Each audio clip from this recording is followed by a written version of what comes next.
Dear Esther, I have now driven the stretch of the M5 between Exeter and Bristol over 21 times. But although I have all the reports and all the witnesses, and have cross-referenced them within a millimetre using my ordnance survey maps, I simply cannot find the location. You'd think there would be marks to serve as some evidence. It's somewhere between the turn-off for Sanford and the welcome brake services, but although I can always see it in my rear-view mirror, I have as yet been unable to pull ashore.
I had kidney stones and you visited me in the hospital.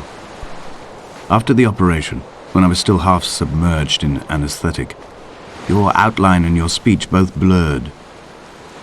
Now my stones have grown into an island and made their escape, and you have been rendered opaque by the car of a drunk.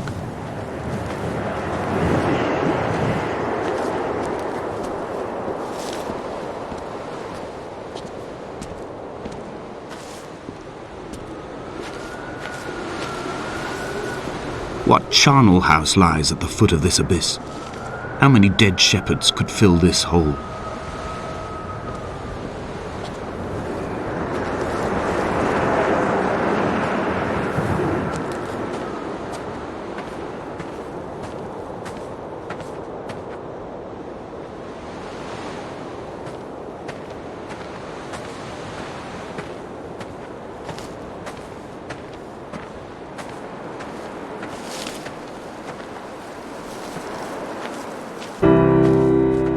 I've begun my ascent on the windless slope of the western side.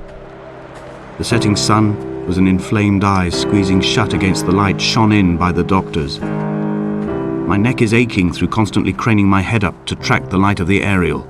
I must look downwards, follow the path under the island to a new beginning.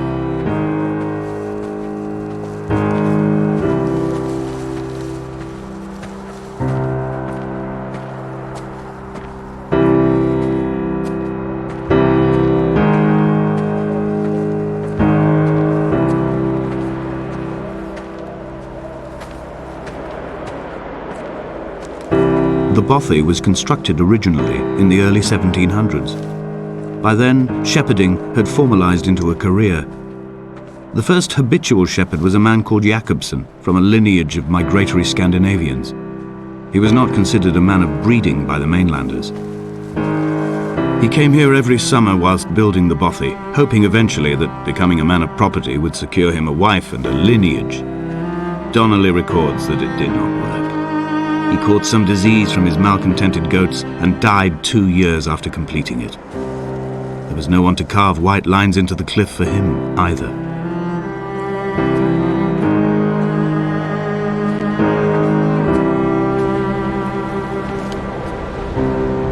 Three cormorants seen at dusk. They did not land. This house built of stone, built by a long-dead shepherd.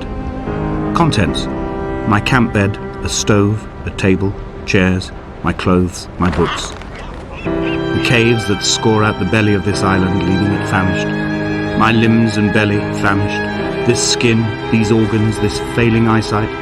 When the battery runs out in my torch, I will descend into the caves and follow only the phosphorescence home.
He left his body to the medical school and was duly opened out for a crowd of students 21 days after his passing. The report is included in my edition of his book. The syphilis had torn through his guts like a drunk driver, scrambling his organs like eggs on a plate.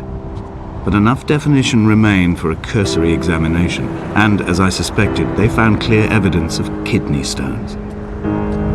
He's likely to have spent the last years of his life in considerable pain. Perhaps this is the root of his laudanum habit. Although its use makes him an unreliable witness, I find myself increasingly drawn into his orbit.